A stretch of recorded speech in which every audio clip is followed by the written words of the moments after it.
stand by us. The fun will win.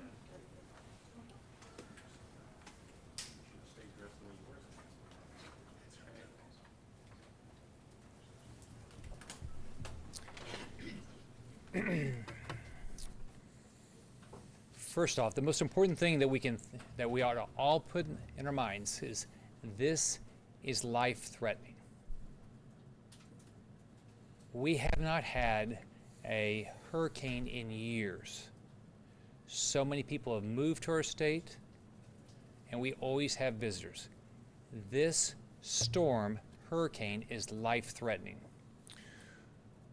We just finished with an update from the National Hurricane Center. We are going to start seeing the impacts of Ermine this afternoon, and we're going to have landfall at 2 o'clock, around 2 o'clock in the morning. We are under hurricane watch, and we're under a storm warning. It's going to impact us from the Tampa Bay area all the way to Pensacola. But let's all remember this. Prepare. This is life-threatening. I don't want to put anyone's life at risk, and I don't want to put any rescuer's life at risk. Here's the things that are going to happen. We're going to have significant storm surge, as much as 8 feet. 3 to 5 feet, but as much as 8 feet. In the Nature Coast and Big Bend. Citrus County, Levy County, Dixie County, Taylor County, Wakulla, and Franklin. That storm surge by itself is life-threatening. We're going to have significant winds, 70 to 75 mile an hour winds. We're going to have significant power lines down. We're going to have a lot of downed trees across the state. We're going to have significant rain, 5 to 10 inches of rain, but depends on when the bands are, 20 inches of rain. We are going to have flooding.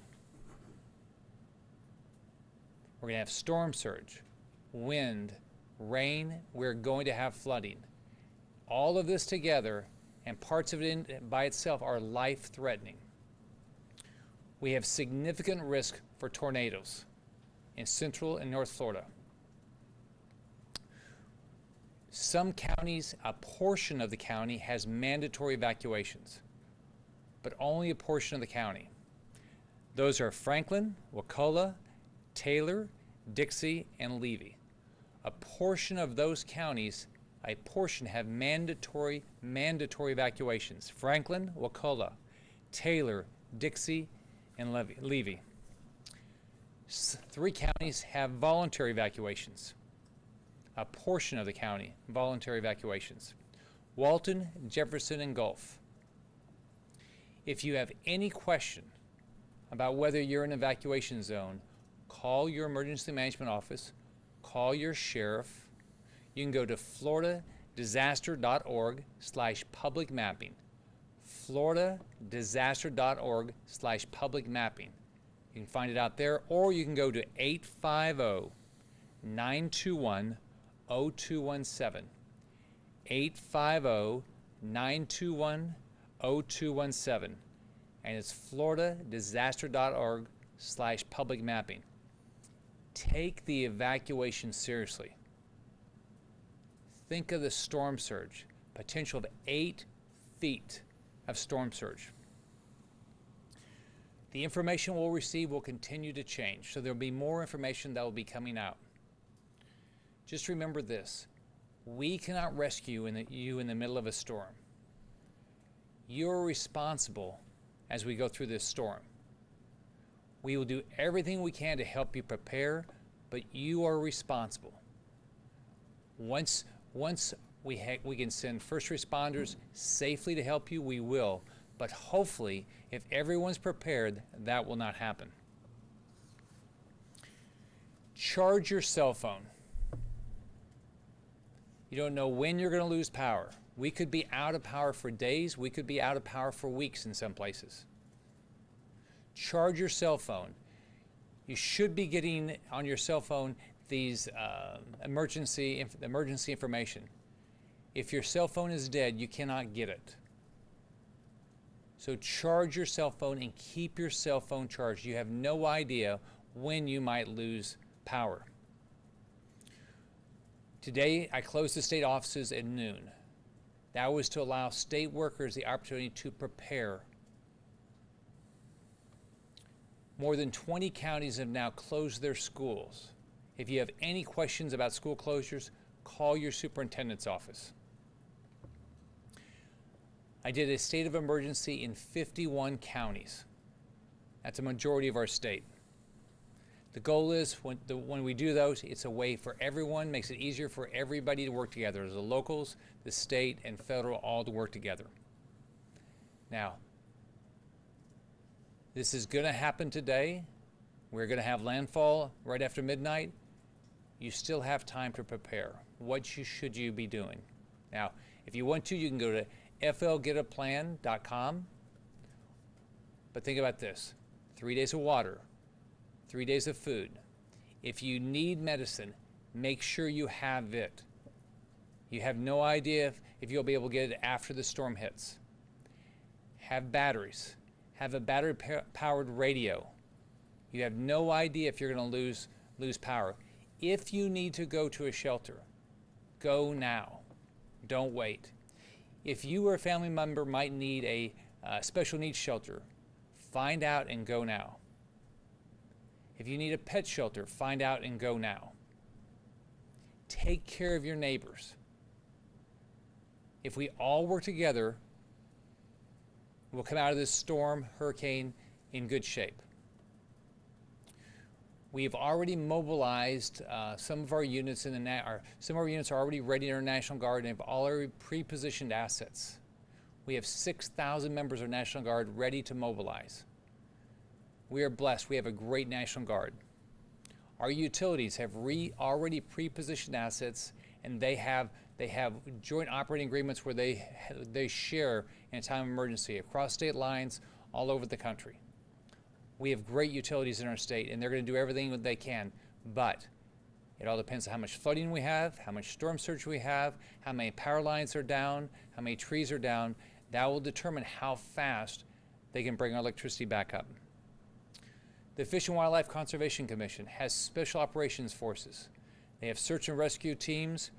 They have boats. They're ready. But remember this, they cannot rescue you during a storm.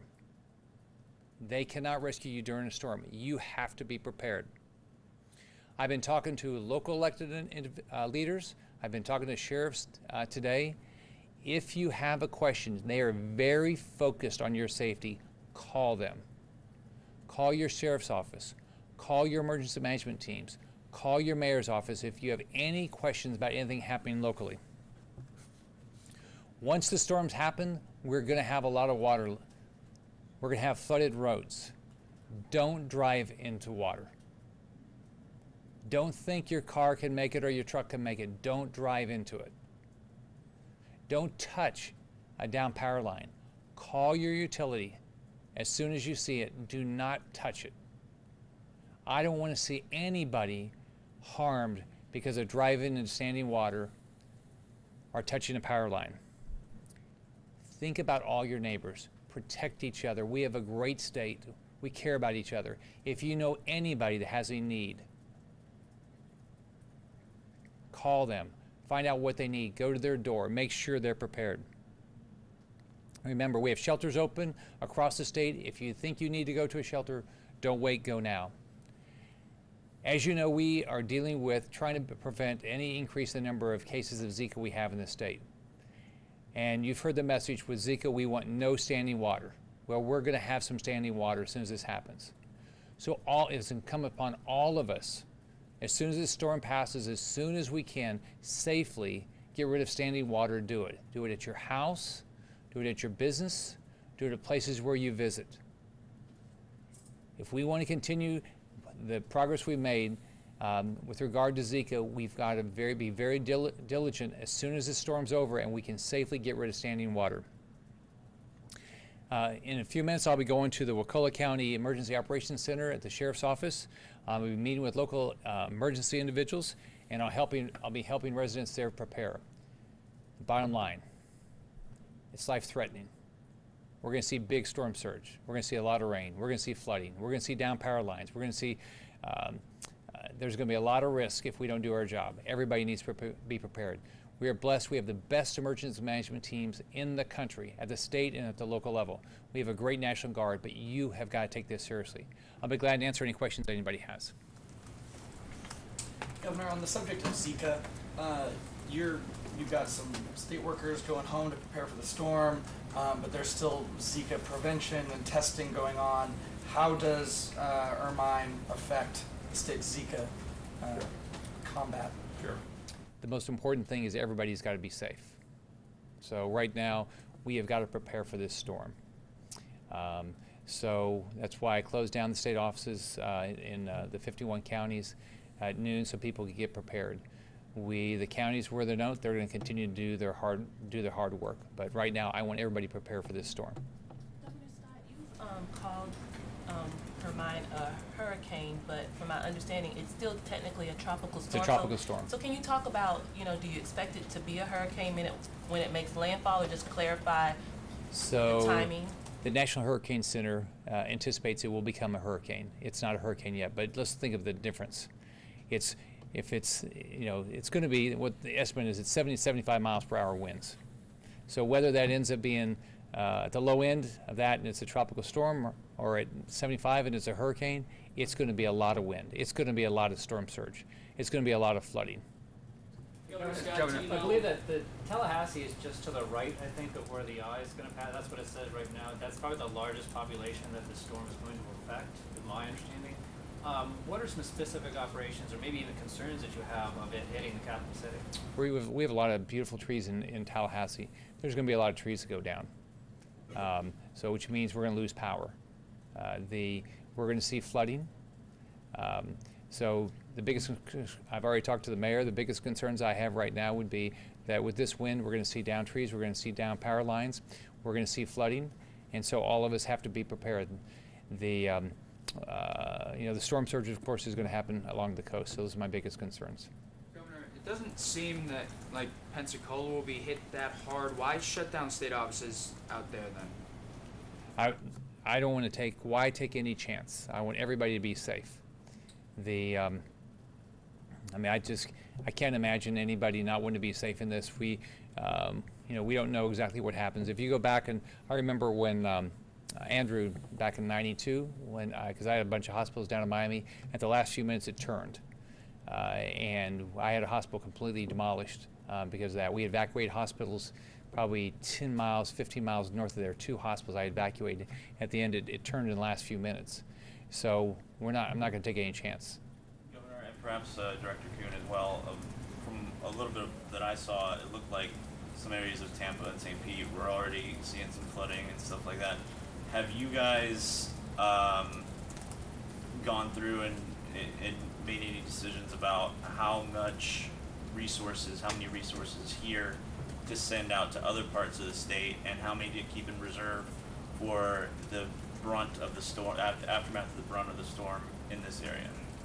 Sure. I mean, we work hard to take care of every county. I've already talked to Sheriff down Hillsborough County, make sure if there's any local needs they have, we fulfill those. We have, if you follow what we do with our calls, and on top of that, you can do it through email. If there's any needs, we try to fulfill them.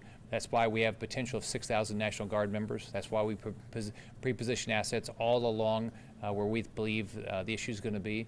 So we believe that if everybody does their job at the local level and we do our job, that we're going to be able to be very responsive, and the utilities will also.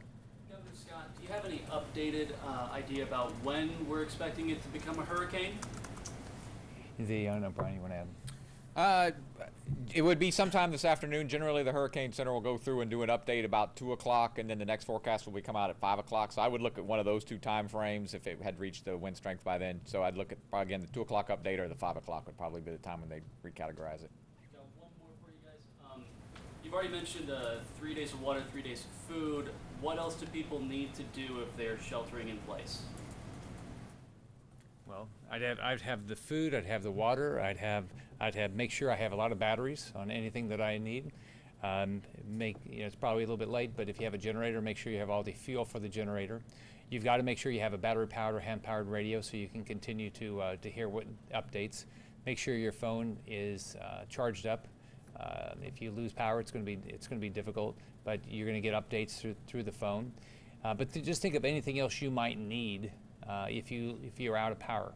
Now, what your local emergency management teams will be doing, what we'll be doing, is if we do have power outages, things like that, we will provide as much service as we can. But again, if there's a lot of needs in the beginning, you're going to be, they'll be assessed based on the biggest need first.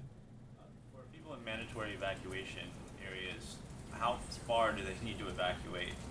What's the recommendation on that? And if it's just outside of those counties, do the surrounding counties like Leon have the capacity to take in not just their own residents, but I'm talking about shelters, but for residents as well? Yeah. They just need to get away from where the storm surge is. So in almost all of those cases, they can evacuate within their own county. Those counties have shelters set up in their counties that are dry. So they just need to get away from the coastline to get away from where that storm surge is going to be. There are also adjacent counties who would have shelters set up, Leon County, for example. But for all of those counties that have mandatory evacuations, there are shelters within those counties that they can go to spend the night. Director, how worried are you after 11 years without a hurricane that people just might not listen to what you or the governor are saying? I think that with all of your cooperation here, those folks are heeding that warning. They understand how potentially deadly the storm surge can be. They understand how much rain we're going to get. They understand the potential for tornadoes. They understand the potential for hurricane force winds and even gustier winds this evening. So again, I think that we have done a good deal of messaging over the last few days, and we've seen a lot of cooperation from our broadcast partners, from the print media, on helping inform Floridians. So I'm confident at this point that everybody who's going to be impacted by this storm is at least aware of it and understands the things they need to do to be safe. Sure. Hey, Governor, where are you going to be during the storm? I don't think you're going to be going anywhere too far away. I'll be in Tallahassee. Here at the EOC? I'll be here part of the day, and I'm going down to Wakulla in a few minutes. All right, anything else? All right, thanks everybody.